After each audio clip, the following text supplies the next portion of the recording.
دیکھیے، سب سے پہلے میں آپ کی توجہ دلاؤں گا، ذرا آنکھیں کھول کر قلب حساس کے ساتھ نوع انسانی کا مشاہدہ کیجئے۔ کیسے کیسے دکھ، کتنی تکلیفیں، کتنی محنت، کتنی مشقت ہے جو ہر انسان کا مقدر۔ قرآن مجید میں ایک مکمل سورت ہے، سورت البلد، اس میں اللہ تعالیٰ نے متعدد قسمیں کھا کر ایک بات کہی، لا اقسم بہذا البلد وانت حل بہذا البلد ووالد وما ولد لقد خلقنا الانسان فی کبد۔ ہم نے انسان کو مشقت ہی میں پیدا کیا، یہ مشقت ہر انسان کا مقدر ہے۔ لوگ گھروں کو چھوڑ کر آئے ہوئے ہیں، کہاں کہاں انسان جاتا ہے، یہ اس دنیا میں محنت اور مشقت۔ ہاں، ایک مغالطہ ہو جاتا ہے کہ شاید یہ محلوں میں رہنے والے جو ہیں انہیں کوئی مشقت نہیں، انہیں کوئی دکھ نہیں، حالانکہ حقیقت یہ نہیں ہے۔ جو جتنا امیر ہے آپ دیکھیں گے اس کی جسمانی مشقت کم ہے، ذہنی کوفت زیادہ ہے۔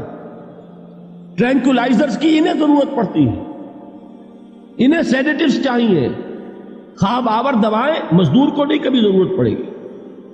وہ 8 گھنٹے کی محنت کرنے کے بعد احساس ہوتا ہے کہ وہ صبح ہی کی خبر لے گا۔ اور یہ وہ لوگ ہیں کہ جن کو ہپنوٹکس، خواب آور دوائیاں، سیڈیٹیوز، مسکن ادویات، یہ سارا لیبلیم اور یہ ویلیم اور یہ فلاں اور یہ فلاں، یہ کت کے ہاں جاتے ہیں؟ ذہنی سکون اور اطمینان انسان کو حاصل نہیں۔ کسی کی جسمانی مشقت ہے، کسی کی ذہنی مشقت۔ میں آپ کو یاد دلانا چاہتا ہوں مہاتما گوتم بدھ کا معاملہ۔ 30 برس کی عمر میں کپل وستو کا شہزادہ محل کو چھوڑ کر نکل گیا، جوان بیوی کو سوتا ہوا چھوڑ کر گیا، شیر خوار بچے کو چھوڑ کر گیا۔ راجدھانی میں رہنے والا محل کا باسی، جسے یہ معلوم ہے کہ باپ کے بعد مجھے یہ سلطنت ملنے والی ہے، کیوں گیا؟ کبھی کبھی آپ نے سوچا؟ اس نے انسان کے غم اور دکھ کا مشاہدہ کیا۔ اس نے دیکھا کوئی اندھا ہے، ٹھوکر کھا کر گر رہا ہے، کوئی والدین کھڑے ہوئے رو رہے ہیں اور ان کی نگاہوں کے سامنے ان کا نہایت محبوب بچہ دم توڑ رہا ہے اور وہ کچھ نہیں کر سکتا۔ اس نے سوچا یہ صدمہ کیوں ہے انسان کا، یہ دکھ اس کا مقدر کیوں ہے؟ اس صدمے سے، اس دکھ سے نجات پانے کی بھی کوئی شکل ہے کہ نہیں؟ انسانوں کی ایک عظیم اکثریت، شاہ ولی اللہ دہلوی رحمۃ اللہ علیہ کے الفاظ ہیں کہ وہ لدو اونٹ اور کولو کا بیل بن کر زندگی بسر کرتی ہے۔ جو 8 گھنٹے تک اینٹیں ڈھو رہا ہو، اس شخص کا تصور کیجیے، وہ واقعی انسان ہے یا حیوان بن گیا ہے؟ اور 8 گھنٹے کی اس محنت کے بعد بھی ہو سکتا ہے کہ 2 وقت کی روٹی اسے پوری نہ ملے۔ اور یہ تو ہو سکتا ہے، نہیں ہوتا ہے کہ اگر بچہ بیمار پڑ گیا ہے تو شاید کوئی برتن بیچے بغیر اس کی دوا کا سامان نہ کر سکے۔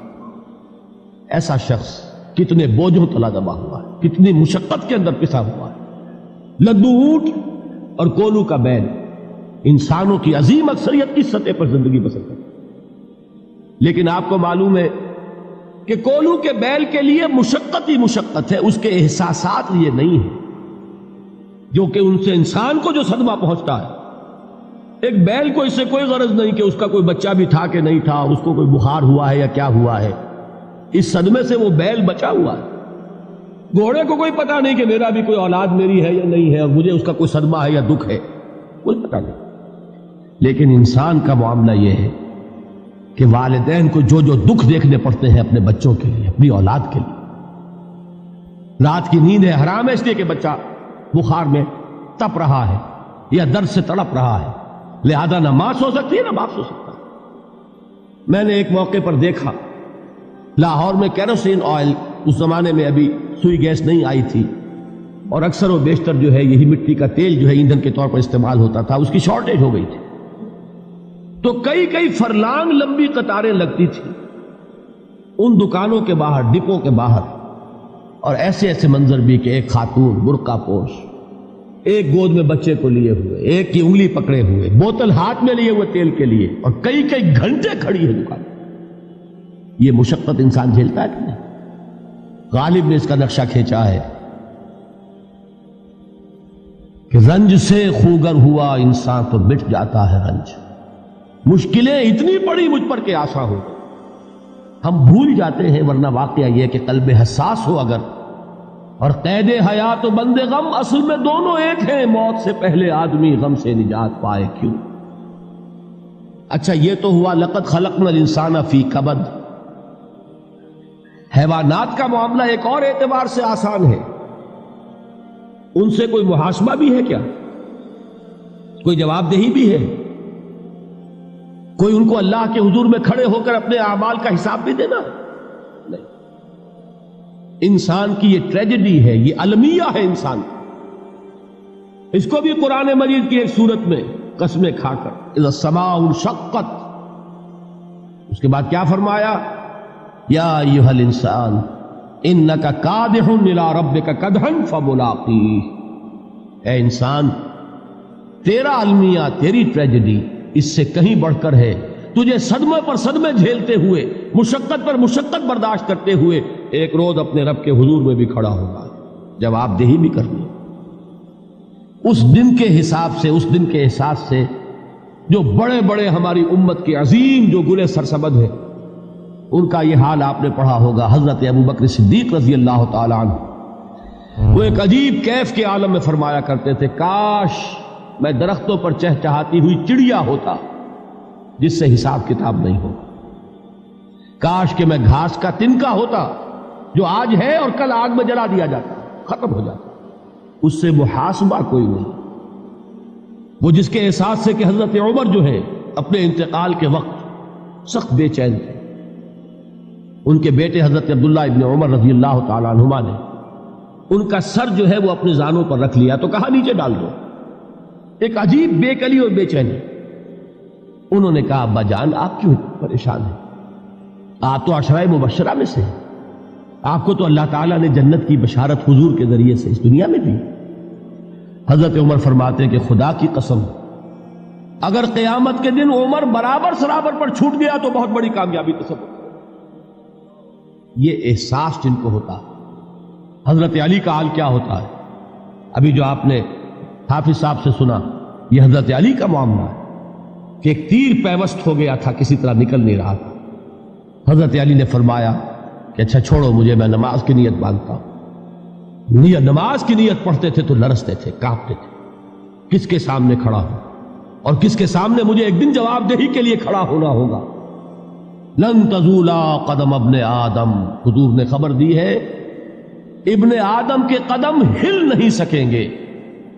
جیسے مجرم کھڑا ہوتا ہے کٹہرے کے اندر، اس کٹہرے میں سے ہل نہیں سکو گے حتی یسأل عن خمس، جب تک کہ 5 چیزوں کا حساب نہ لے لیا جائے۔ وہ 5 چیزیں کیا ہے؟ کان کھول کر سنیے۔ عن عمرہ فیما افناہ، عمر کا حساب دو، یہ 80 برس اور 70 برس ہم نے تمہیں دنیا میں دیے، کہاں ضائع کیے؟ وعن شبابہ فیما ابلاہ، اور خاص طور پر جوانی کا دور، امنگوں کے دن، ولولے ہوتے ہیں، قوت ہوتی ہے، توانائی ہوتی ہے، آدمی چلتے ہوئے زمین پر پاؤں مارتا ہے، قوت جو ہے وہ اپنا اظہار چاہتی ہے۔ یہ جوانی کہاں گلائی؟ حساب دو، ایک ایک لمحے کا حساب دو۔ وَعَن مَالِهِ مِنْ أَيْنَ اكْتَسَبَهُ وَفِيمَا أَنْفَقَهُ، ایک ایک پائی کا حساب دو، مال کا کہاں سے کمایا تھا، حلال سے کہ حرام سے، اور کہاں خرچ کیا تھا، گل چھروں میں، عیاشیوں میں، یا نیکی کے کاموں میں، ادائے حقوق اللہ کے دین کے لیے۔ 4 سوال ہو گئے، 2 زندگی کے بارے میں، ایک زندگی پوری بحیثیت مجموعی کہاں کس کام میں لگائی، اور خاص طور پر شباب کا دور کہاں لگایا۔ 2 سوال مال کے بارے میں، کمایا کہاں سے، حلال سے کہ حرام سے، جائز سے کہ ناجائز سے، خرچ کہاں کیا، اور آخری سوال وعما عمل فیما علم، جو علم حاصل کیا تھا اس میں عمل کتنا کیا۔ علم کے انبار لگاتے چلے گئے اور عمل کے آغاز کی بھی نوبت نہ آئی۔ یہ علم جو ہے یہ اس روز سب سے بڑا وبال بن جائے گا انسان۔ اتنا علم اور عمل کچھ نہیں، بجائے کہ کریڈٹ کا ذریعہ بنے یہ الٹا ڈیبٹ کا کھاتہ بن جائے۔ یہ جواب دہی کا احساس ہے کہ جس کی وجہ سے انسان کی ٹریجڈی جو ہے وہ دوہری ہے. کوئی حیوان اتنے بوجھ تلے نہیں. مشقت کی، محنت کی، اس زندگی میں ختم ہوئے، اس کے بعد کوئی محاسبہ نہیں. اس کو بھی غالب نے خوب کہا ہے کہ اب تو گھبرا کے یہ کہتے ہیں کہ مر جائیں گے، اور مر کے بھی چین نہ پایا تو کدھر جائے. یہ ہے وہ ہیومن ٹریجڈی